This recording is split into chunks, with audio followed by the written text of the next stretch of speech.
ಮೈಸೂರು ದೂರ ಗ್ರಾಮಕ್ಕೆ ಬಂದಿದೀವಿ. ಮೈಸೂರು ಸೇರುತ್ತೆ ಇದು. ಇಲ್ಲಿ ಜೈಪುರ ಹೋಬಳಿಗೆ ಬರುತ್ತೆ. ಇಲ್ಲಿ ಶಿವಕುಮಾರ್ ಅನ್ನೋರು ಸ್ಟೈಲ್ ಶಿವಕುಮಾರ್ ಅಂತಾನೆ ಖ್ಯಾತಿ ಪಡೆದಿರತಕ್ಕಂಥದ್ದು. ಇವರು ಅಭಿನಯಗಳು ಮಾಡ್ತಾರೆ, ಮತ್ತೆ ಕಲಾವಿದ್ರು. ಇದು 6ನೇ ವರ್ಷದ ವಾರ್ಷಿಕೋತ್ಸವನ ಮಾಡ್ತಾ ಇದ್ರೆ.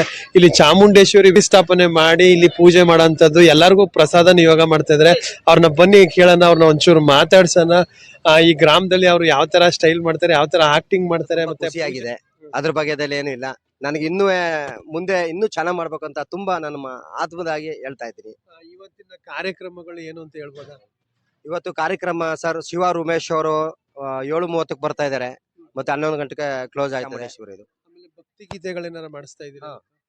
ಚಾಮುಂಡೇಶ್ವರಿದು ಭಕ್ತಿ ಗೀತೆ ಅದೆಲ್ಲ ಮಾಡಿಸ್ತಾ ಇದೀನಿ ಸರ್. ಮತ್ತೆ ಬೇರೆ ಯಾವ್ಯಾವ ಕಾರ್ಯಕ್ರಮಗಳನ್ನ ಇಟ್ಕೊಂಡಿದ್ದೀರಾ? ಮುಂದೆ ಏನ್ ಮಾಡ್ಬೇಕು ಅನ್ಕೊಂಡಿದ್ದೀರಾ?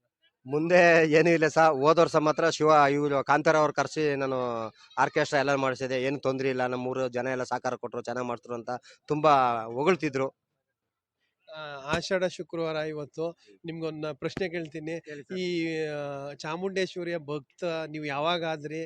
ನಿಮ್ಗೆ ಏನ್ ಪ್ರೇರಣೆ ಅದು? ಆಗದೆ ಭಕ್ತ ಅಂತಂದ್ರೆ ನಾನು ಅಂಕೋಲ ಮುಳ್ಳನ್ನ ತಡ್ಕೊಂಡೋಗಿ ಬೆಟ್ಟದಲ್ಲಿ ಮಾರ್ಕೊಂಡು ಜೀವನ ಮಾಡ್ತಿದ್ದೆ. ಒಬ್ರು ಹೇಳಿದ್ರು, ಯಾಕಪ್ಪ ಈ ಮುಳ್ಳು ಮಾರ್ಕ ಬಂದಿ, ಆ ಅಮ್ಮನ ಯಾಕಪ್ಪ ಹಾಳು ಮಾಡ್ತೀಯ ಅಂತಂದ್ರು. ನನ್ನ ಜೀವನ ಕಣಪ್ಪ ನಾ ಮಾಡ್ತೇನೆ ಅಂತ ಹೋಗಿ ಚಾಮುಂಡಮ್ಮನ್ಗೆ ಹೇಳ್ದೆ. ಏನವ ನಮ್ಮ 3 ಮಕ್ಳು ಸಾಕ್ಬೇಕು, ನಮ್ಮ ಮಿಸೆಸ್ಗೆ ಮಾತು ಬರಲ್ಲ, ಹಿಂಗಂತಾರಲ್ಲಪ್ಪ ಜನ ಅಂತ ಹೇಳಿದ್ಗ ತಾಯಿಗೆ ನನ್ನ ಕಷ್ಟ ಅರಿವಾಯ್ತೋ ಏನೋ ಗೊತ್ತಿಲ್ಲ. ನೀನು ಬೇರೆ ಒಂದು ಬಿಸ್ನೆಸ್ ಮಾಡು ಅಂತ ಅಂದಾಗ ಹೆಣ್ಣುಗಂಡು ತೋರಿಸ್ಕೊಂಡು ಜೀವನ ಮಾಡ್ತಾ ಇದೀನಿ. ಅಂದ್ರೆ ಹೆಣ್ಣುಗಂಡು ಮಾಡಿದ್ರು ನಾನು ಅಂಕೋಲ ಕಡ್ಡಿ ಮಾಡ್ತಿರೋ ಜಾಗನ ಮಾತ್ರ ಮರೆಯಲ್ಲ. ಇವತ್ತಿಗೂ ನನ್ನ ತಾಯಿಗ ಬೆಟ್ಟಕ್ಕೆ ತಗೊಂಡೋಗಿ ಮಾರ್ತಾ ಇದ್ದೀನಿ ಸರ್. ಚಾಮುಂಡಿ ಬೆಟ್ಟದಲ್ಲಿ ನೀವು ಯಾವ ತರ ಪೂಜೆ ಅಭಿಷೇಕಗಳೇನಾರ ಮಾಡಿಸಿದೀರಾ? ಇಲ್ಲ, ಹೋದಾಗೆಲ್ಲ ಏನು ಇಲ್ಲ. ನನಗೆ ವ್ಯಾಪಾರ ಆದಾಗೆಲ್ಲ ತಾಯಿಗೆ ಎಷ್ಟಾಗುತ್ತೋ ಆಗ 1001 ರೂಪಾಯಿ ಗೋಲ್ಕ್ ಹಾಕ್ಬಿಟ್ಟು ಪ್ರತಿ ನಾನು ಬರ್ತಾ ಇದೆ ಅಮ್ಮನಿಗೆ. ಇವತ್ತೊಂದು ದೂರ ಗ್ರಾಮದಲ್ಲಿ ಒಂದು ಪೆಂಡಲ್ ಹಾಕಿ ಇದೊಂದು ಚಾಮುಂಡೇಶ್ವರಿ ತಾಯಿ ವಿಗ್ರಹನ ಪ್ರತಿಷ್ಠಾಪನೆ ಮಾಡಿದಿರಾ. ಇಷ್ಟು ಮುಖಂಡರುಗಳು ನಿಮ್ಗೆ ಯಾವ ತರ ಸಹಕಾರ ಮಾಡಿದ್ರು? ನಮ್ಗೆ ಎಲ್ಲ ಸಹಕಾರ ಕೊಟ್ಟಿದ್ದಾರೆ. ತುಂಬಾ ಖುಷಿ ಆಯ್ತದೆ. ನಮ್ಮ ದೂರದವ್ರ ಭವನಂಜಪ್ತವ್ರು ಬಂದ್ರು, ಅವ್ರು ಮಾತಾಡಿ. ದೂರ ಗ್ರಾಮದ ಭೋಗನಂಜಪ್ಪ ಅವರು ಬಂದಿದ್ದಾರೆ ಈ ಒಂದು ಕಾರ್ಯಕ್ರಮಕ್ಕೆ. ಅವ್ರನ್ನು ಮಾತಾಡ್ಸೋಣ ಬನ್ನಿ. ಸರ್, ಇವತ್ತು ಆಷಾಢ ಶುಕ್ರವಾರ, ನಿಮ್ಗೆ ಹೇಗ್ ಅನ್ಸ್ತೈತೆ? ಚಾಮುಂಡೇಶ್ವರಿ ವಿಗ್ರಹನ ಪ್ರತಿಷ್ಠಾಪನೆ ಮಾಡಿ ಇವರು ಪೂಜೆ ಮಾಡ್ತಾ ಇದ್ರೆ ಏನ್ ಅನ್ಸ್ತಾ ಇದೆ? ತುಂಬ ಸಂತೋಷ ಸರ್ ನಮಗೆ. ಯಾಕಂದರೆ ಈ ಗ್ರಾಮದಲ್ಲಿ ಮುಖ್ಯ ರಸ್ತೆಯಲ್ಲಿ ಒಂದು ವಿಶೇಷವಾದಂಥ ಪ್ರತಿ ವರ್ಷನೂ ಮಾಡ್ಕೊಬರ್ತಾ ಇದ್ದಾರೆ ಸ್ಟೈಲ್ ಶಿವಕುಮಾರ್ ಅವರು. ನಾವು ಅವ್ರನ್ನ ಇದಕ್ಕೆ ಮೆಚ್ಚಲೇಬೇಕಾದ್ರೆ ಭಾಳ ಭಕ್ತಿ, ಚಾಮುಂಡೇಶ್ವರಿನ ತುಂಬ ಭಕ್ತಿಯಿಂದ ಪೂಜೆ ಮಾಡ್ತಾನೆ ಪ್ರತಿ ವರ್ಷ. ನಾವು ಸ್ಪಂದಿಸ್ತೀವಿ, ನಮ್ಮ ಕೈಲಾದಷ್ಟು ಸಹಾಯ ಮಾಡ್ತಾರೆ. ಯಾಕೆಂದ್ರೆ ನೀವು ನಾಡಿನ ದೇವತೆ ಚಾಮುಂಡೇಶ್ವರಿ, ಶಕ್ತಿ ದೇವತೆ ಅವಳು. ಇಡೀ ನಮ್ಮ ಕರ್ನಾಟಕಕ್ಕೆ ಒಂದು ಶಕ್ತಿ ದೇವತೆ ಅವಳು. ನಾವು ಅವಳನ್ನ ಎಷ್ಟು ವಿಜೃಂಭಣೆಯಾಗಿ ನಾವು ಪೂಜಿಸ್ತೀವಿ, ಅಷ್ಟೇ ಆಶೀರ್ವಾದ ನಾವು ಮಾಡ್ತಾಳೆ. ತುಂಬಾ ಒಳ್ಳೇದ್ ಮಾಡ್ತಾರೆ. ಆ ತಾಯಿನ ನಾನು 3 ಮಕ್ಳಿಗಿಂತ ನನ್ನ ಆಣೆ ಹೇಳ್ತಾ ಇದ್ದೀನಿ. ನಾನು ಚಾಮುಂಡಮ್ಮ ನಾನು ನೆಂಬಿಟ್ಟಿದ್ದೀನಿ. 24 hours ಅಮ್ಮನ ಜ್ಞಾನ ಬಿಟ್ರೆ ಬೇರೆ ಏನು ಜ್ಞಾನ ಇಲ್ಲ. ತುಂಬ ನಂಬ್ಕೊಂಡಿದ್ದಾನೆ ಸರ್ ಅವನು. ಈ ತಾಯಿನ ಭಾಳ ನಂಬ್ಕೊಂಡಿದ್ದಾನೆ ಅವನು. ಯಾಕಂದ್ರೆ ಇಷ್ಟೊಂದು ದೊಡ್ಡದಾಗಿ ಕಾರ್ಯಕ್ರಮ ಮಾಡೋರೆ ಅದ್ ನೋಡೇನೆ ನಮ್ಗೆ ಅನ್ಸ್ತು, ಈ ದೇವ್ರ ಮೇಲೆ ಎಷ್ಟು ಭಕ್ತಿ ಇದೆ. ತುಂಬ ಅಪಾರವಾದ ಭಕ್ತಿ ಇಟ್ಕೊಂಡವನು ಅವನು. ಅದು ಸಾಲ ಆಗಲಿ ಸೋಲಾಗಲಿ ಏನೋ ಮಾಡಿ ಅಮ್ಮನ ತಾಯಿ ಮೇಲೆ ತುಂಬ ಭಕ್ತಿ ಇಟ್ಕೊಂಡು ತುಂಬ ಈ ಕಾರ್ಯಕ್ರಮ ನಮ್ಮ ಪ್ರತಿ ವರ್ಷ ಮಾಡ್ಕೊಬರ್ತಾ ಇದ್ದಾನೆ. ಏನೋ ನಡ್ಕೊ ಬರ್ತಾ ಇದೆ ಆ ದೇವಿ ಒಂದು ಕೃಪೆ, ಅವಳ ಆಶೀರ್ವಾದದಿಂದ ಈ ಕಾರ್ಯಕ್ರಮ ತುಂಬ ಚೆನ್ನಾಗಿ ನಡೀತಾ ಇದೆ.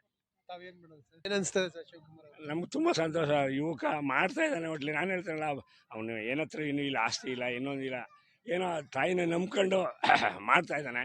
ಏನೋ ಅವನು ಒಂದು ವಿವಾಹ ಇದನ್ನ ಮಾಡ್ಕೊಂಡು ಹೋಗ್ತಾ ಇದ್ದಾನೆ. ಶಿವಕುಮಾರ್ ಬಗ್ಗೆ ನನಗೆ ತುಂಬ ಹೆಮ್ಮೆ ಇದೆ.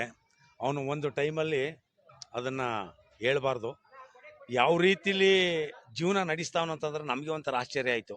ಯಾಕೆಂದರೆ ಒಂದು ಟೈಮಲ್ಲಿ ಎಲ್ಲರ ಹತ್ರನೂ ಕಾಸುಗಳನ್ನ ಬೇಡಿ ಅವನು ಹುಚ್ಚನಾಗಿದ್ದ ಕುಡಿದು. ಒಂದು ಟೈಮಲ್ಲಿ ಏನು ಅನಿಸ್ತಾ ಗೊತ್ತಿಲ್ಲ ಅವನಿಗೆ, ಹೋಗಿ ಅವನು ಏನೋ ಆ ಅಮ್ಮನ ಒಂದು ಫೋಟೋನ ತೆಗೆದು ಬೇರೆ ಕಡೆ ಕೊಡಕ್ಕಂತ ಹೋಗಿದ್ದ. ಆ ಟೈಮಲ್ಲಿ ಅವ್ನು ಬರ್ತಿದ್ದಾಗಲೇ, ಅವನ ಮನೆಯ ಬಾಗಿಲು ಒಳಗಡೆ ಹೋಗ್ತಿದ್ದಾಗ್ಲೇ ಅವನದೊಂದು ವಿಘ್ನ ಆಯಿತು, ಅವನಿಗೆ ಪ್ರಾಬ್ಲಮ್ ಆಯ್ತು ಅಲ್ಲ. ಆ ತಕ್ಷಣ ಅವ್ನಿಗೇನು ಜ್ಞಾನೋದಯ ಆಯಿತು, ಆ ತಕ್ಷಣ ಈ ತಾಯಿನ ನಾನು ಬೇರೆ ಕಡೆ ಎಲ್ಲೂ ಇಡೋದು ಬೇಡ, ಯಾರಿಗೋ ಕೊಡೋದು ಬೇಡ, ನಾನೇ ಇಟ್ಟು ಪೂಜೆ ಮಾಡಬೇಕು ಅಂತ ಹೋದವನು ಅವತ್ತಿನಿಂದ ಇವತ್ತಿನವರೆಗೂ ಶ್ರದ್ಧಾಭಕ್ತಿಯಿಂದ ಪೂಜೆ ಮಾಡ್ತಾ ಇದ್ದಾನೆ. ಜನಸೇವೆನೂ ಮಾಡ್ತಾ ಇದ್ದಾನೆ, ಬೇಕಾರ್ ಮಾಡಿ ಅದರಿಂದ ಜೀವನನೂ ಮಾಡ್ತಾ ಇದ್ದಾನೆ. ಯಾರಿಗೇನು ಕೆಟ್ಟದಂತೂ ಬಯಸ್ತಾ ಇಲ್ಲ, ಒಳ್ಳೇದು ಮಾಡ್ಕೊಂಡು ಅವ್ನು ಹೋಗ್ತಾ ಇದ್ದಾನೆ. ಅದೇ ಅವನ ಜೀವನ. ಇನ್ನು ಮುಂದೆ ದೂರ ಗ್ರಾಮಸ್ಥರು ಸೇರಿ ಎಲ್ಲ ಸೇರಿ ಅವ್ನು ಸಹಕಾರ ಕೊಟ್ಟು ಇದೇ ಥರ ವಿಜೃಂಭಣೆಯಿಂದ ಎಲ್ಲ ಸಹಕಾರ ಕೊಟ್ಟು ಪೂಜೆಯನ್ನು ಮುಂದೆ ಹೊರಿಸ್ಕೊಳ್ಳಿ ಅನ್ನೋದಕ್ಕೆ ನಾನು ಕೇಳ್ಕೊತಾ ಇದ್ದೀನಿ. ಈಗ 6 ವರ್ಷದಿಂದ ವಿಗ್ರಹನ ಪ್ರತಿಷ್ಠಾಪನೆ ಮಾಡಿ ಚಾಮುಂಡೇಶ್ವರಿ ತಾಯಿದ ಪೂಜೆ ಮಾಡಿಸ್ತಾರೆ ಮತ್ತೆ ಪ್ರಸಾದ ವಿನಿಯೋಗ ಮಾಡ್ತಾ ಇದ್ರೆ ನಿಮ್ಗೆ ಏನ್ ಅನ್ಸ್ತದೆ? ನನಗೆ ತುಂಬಾ ಖುಷಿ ಆಯ್ತು. ಯಾಕೆಂತಂದ್ರೆ ಹೋಗ್ಲಿ ನಾವು ಎಲ್ರು ಬೇರೆ ತರ ಕೇಳಂತಲ್ಲ, ಅವ್ನ ಭಕ್ತಿ ಅವ್ನ ಪೂರ್ವಕವಾಗಿ ಅವನು ಕೂಲಿ ಮಾಡ್ತಾನೋ ಅವ್ನ ಏನ್ ಮಾಡ್ತಾನೋ ತಗೊಬಂದು ಈ ತಾಯಿಗೆ ಸೇವೆ ಸಲ್ಲಿಸಿ ಎಲ್ಲರಿಗೂ ಭಕ್ತಾದಿಗಳಿಗೆ ಪೂಜೆ ಕೊಟ್ಟು ವ್ಯವಸ್ಥೆ ಮಾಡಿ ಅನ್ನ ಸಂತರ್ಪಣೆ ಮಾಡ್ತದನ್ನ ತುಂಬಾ ಖುಷಿ ಆಯ್ತು. ತಮ್ಮ ಹೆಸರು ಸರ್? ಚಿನ್ನಸ್ವಾಮಿ. ಬಂದಿದ್ದೀರಾ, ನಿಮ್ಗೆ ಏನ್ ಅನ್ಸ್ತಾ ಐತೆ? ನನಗೆ ನಿನ್ನೆ ನಾವು ತಗೊಂಡಿದ್ದೀವಿ, ತುಂಬಾ ವಿಜೃಂಭಣೆಯಿಂದ ಜನ ಸೇರಿಸಿ ಆ ತಾಯಿಗೆ ಕೃಪರಾಗಿ ಪಾತ್ರ ಆಗ್ಬೇಕು ಅಂತ ನಾವು ಮಾಡ್ಕೊಂಡು ಹೋಗ್ತಾ ಇದೀವಿ ಸರ್. ಆ ದೂರ ಗ್ರಾಮದಲ್ಲಿ ಶಿವಕುಮಾರ್ ಸ್ಟೈಲ್ ಶಿವಕುಮಾರ್ ಅಂತಾನೆ ಹೇಳ್ಬೋದು. ಅವರು ಅಷ್ಟಿಂದನೂ ತಾಯಿ ಸೇವೆನ ಮಾಡ್ಕೊಂಡು ಬಂದಿದ್ದಾರೆ. ಅವ್ರಿಗೆ ಹೃತ್ಪೂರ್ವಕ ಧನ್ಯವಾದ. ಮತ್ತೆ ದೇವರು ಅವ್ರಿಗೆ ಆಯುಷ್ಯ ಆರೋಗ್ಯ ಕೊಟ್ಟು ಕಾಪಾಡ್ಲಿ ಅಂತ ನಾವು ಮೈಸೂರು ಕನ್ನಡ ಚಾನಲ್ ವತಿಯಿಂದ ಅವ್ರಿಗೆ ಹಾರೈಸ್ತಾ ಇದ್ದೀವಿ. ಬನ್ನಿ.